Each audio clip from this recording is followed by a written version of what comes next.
Hey, stick around for this full video or skip to the end because I have a free mini guided embodiment practice that I've recorded for you guys. It's called the Light of Awareness Embodiment Practice. Go check it out right at the end. Hello, beautiful beings, and welcome back to the channel. I am up in your face today because we're talking about an important topic. So this is going to be really great for those beginning their spiritual awareness journey and those who are veterans. You guys are going to get a lot out of this. If you've done the journaling, if you've done the inner child work, if you've done the shadow work, if you've done the ayahuasca ceremonies, if you've done therapy, if you've done hypnotherapy, if you've run the gamut and explored a lot of facets of healing, but you're still feeling stuck, this video is for you. A lot of times we start developing like a spiritual ego once we have explored enough healing modalities. And if the question is, how can I heal? The answer is always going to be embodiment, not information, but embodiment. We can grab and read and get all the information that there is out there and still be a hot mess because we haven't let ourselves embody it. So the information portion is the mind, it is the brain. The brain can't fix or heal us. It can examine data, but then the body, the soul, the feeling space is what actually does the healing. So where a lot of people get confused, especially if they've done a long healing journey, is they think they've taken in all the data and they know all this information and they're thinking the information's not working, it's not fixing them. And the truth is you never need to be fixed. You need to be nourished and loved, and you need light shown on different parts of yourself. So when you think that you've got it all figured out, and then this is the danger. You think you've got it all figured out. The problems aren't being transmuted. Things are staying the same. There starts to develop a belief that I'm a really difficult case. What I've got can't be shifted, or this is going to be really hard, or this is going to take a lot more work. You start developing this negative set of beliefs that makes then any healing work you do in the future even harder. Because when you have a belief about healing itself that is heavy like that, like, oh, it's not going to work for me, I'm too difficult, I'm too bound up, this is blah, blah, blah. And then you try to step into a healing space, that anchored belief is a cognitive bias. You're going to look for that belief to be true. So you're going to search for it and you're going to create it in your healing work. You can go, aha, see, look, I'm too difficult, I'm too special to heal. So that's one thing that happens. And you know, the truth is our brains can take us one place, but then our bodies, our souls, our feeling space is the thing that actually creates the transmutation and the actual change. I've got points here. I usually don't, but I want to really give you guys a clear picture. The mind tries to solve emotions instead of feeling them. You can't think your way out of feeling. And the way this will come up in session is I'll have someone dropped in and I'll say, you know, bra-da-da-da-da, and what do you feel when you think about this other person? Well, I feel scared and anxious. And then I'll say, okay, let's feel into that. And then they'll go, but I'm not really scared and anxious because I know how to do this, this, and this, and blah, blah, blah. That's intellectualizing your feeling. What you need to do is drop in and feel, because oftentimes these feelings that come up, like I'm scared or, you know, I'm anxious, those are the old parts of yourself, the child parts of yourself, and they need you, who is the light of awareness, to shine on them in an unwavering way, to witness them without trying to protect yourself, without trying to protect your self-image, without trying not to look weak. They just want you to look and breathe and observe them. observe the feeling. This is what embodiment is. It's, can you be with it without judging yourself, without trying to escape it, without trying to reason your way out of the feeling? Knowing isn't the same as integrating. You know, you can read all the books, but until your body catches up, until you can be with the body in a way that is being the light, observing and letting the healing happen, knowing is not integration. And as a matter of fact, the more you know and the less you integrate, the more chaotic your mental state gets, right? Because you're just taking in. It's getting crowded, and your body wants to integrate it, but you're not allowing it. You're just gobbling up more information. I think that's, you know, our day and age, a lot of people are doing that, scrolling, getting another hit of, oh, that sounds good. But they're not really taking it in. That's why there's a lot of spiritual girlies and baddies. When I hear like spiritual girly or a baddie or something like that, what I know that means is an unintegrated woman. It's someone who's putting on the aesthetic, who's reading all the things, but isn't being embodied. And embodiment takes courage. It doesn't take any courage to be a spiritual girly, you know, to wear the garb, but it takes courage. Your brain creates safety through logic. So healing requires surrender, not strategy. You know, strategy is getting the information. But if you want to really heal, you have to surrender into the moment. You can't go, but I know this and but I know that. You have to go, okay, I feel this. I honor this feeling. I honor it enough to be with it enough to give it the love it needs to release, to transmute, to dissolve, to be fully digested and released by me.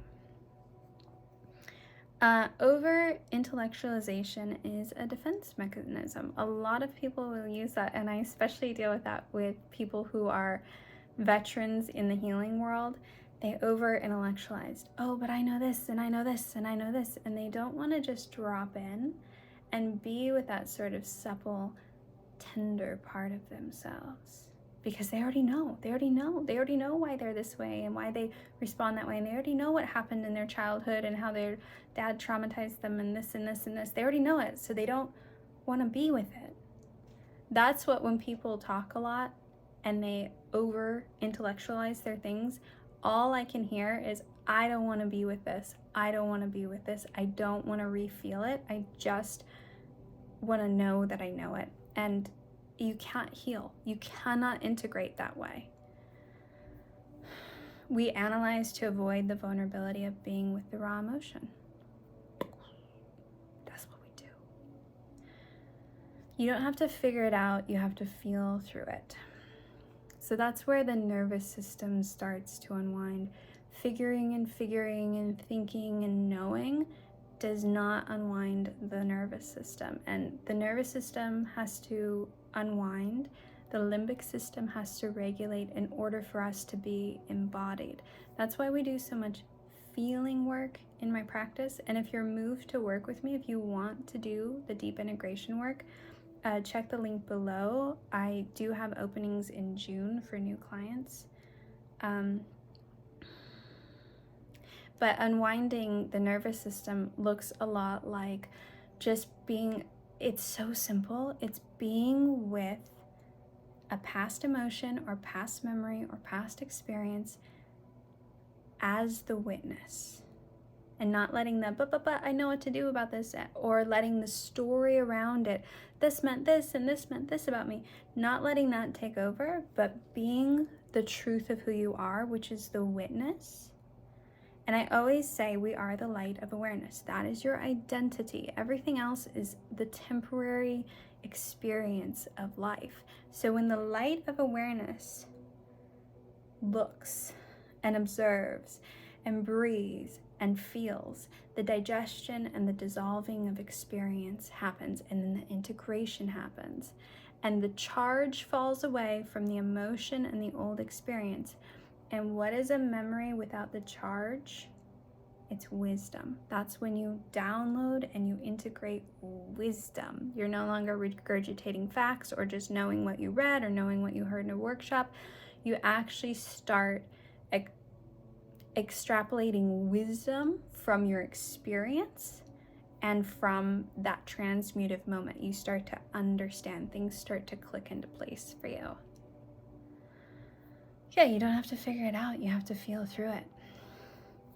I want to let you know, this isn't your fault. This is how trauma taught you to survive.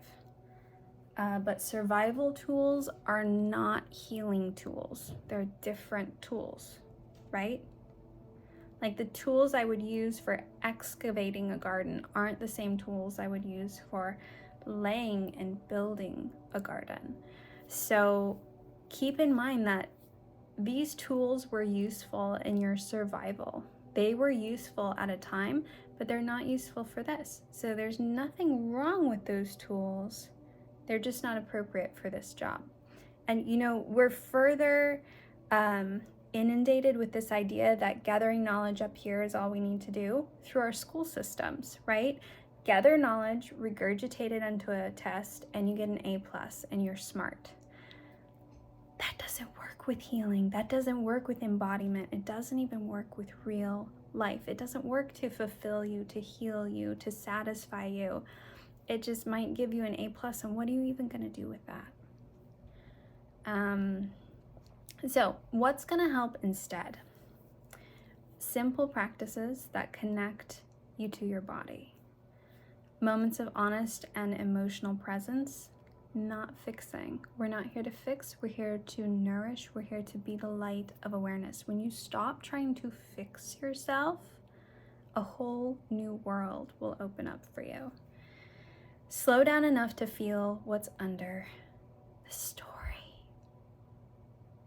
Because we go into the story and we think that's where the answers are, but it's actually what lays underneath the story. The deep feeling, the emotion, the pain, the anger, the betrayal, and witnessing that as the light of awareness, not as someone caught up in the story, not as someone analyzing it, but witnessing.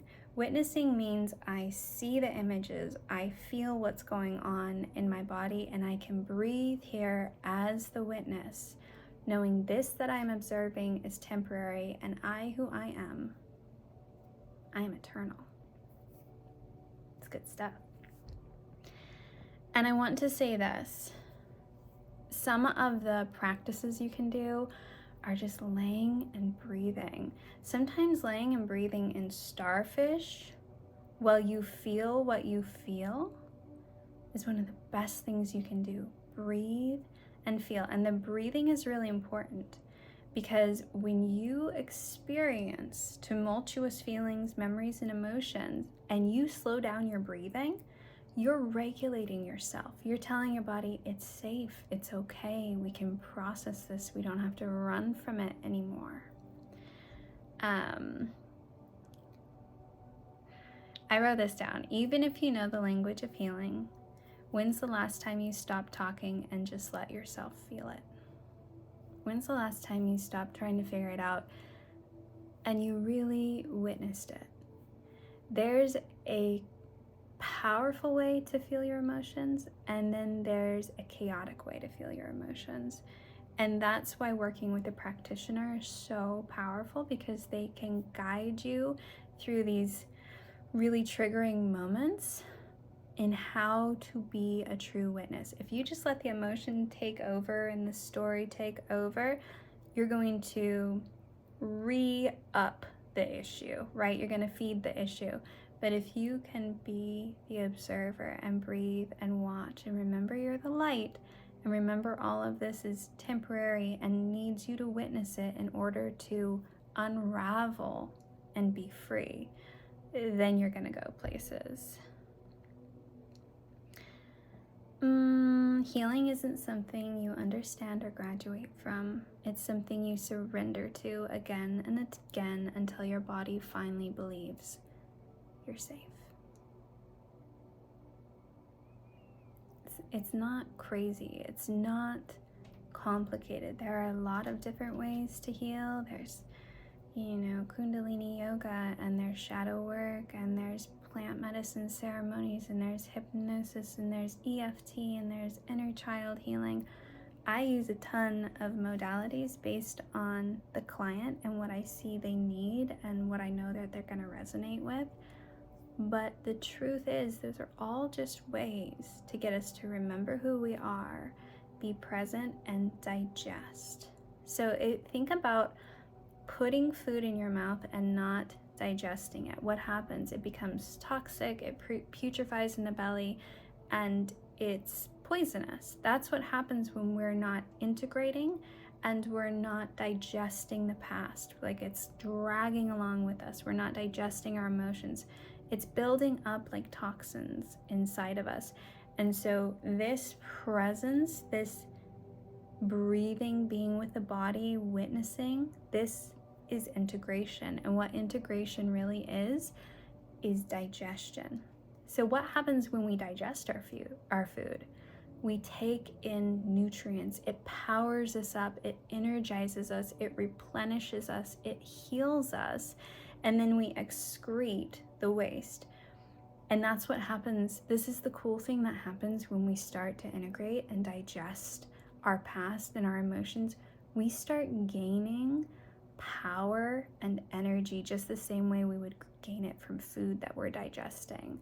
You get that power and that energy returns to you. So all of a sudden, this huge thing from your past, or this big energetic wound that you have, or emotional wound you have that has been dragging you down, hurting you, harming you, blocking you from a better life, from abundance, from raising your worth and your frequency. You digest it, you embody, you witness, you let it be fully felt. It's going to start adding power and energy to you, because when it's in its digested form, it completely changes. It turns to energy and it turns to wisdom, because when you find your way through something and you come to the point from chaos to confusion into clarity, what you gain from that is wisdom. Yeah. What do you guys think about that?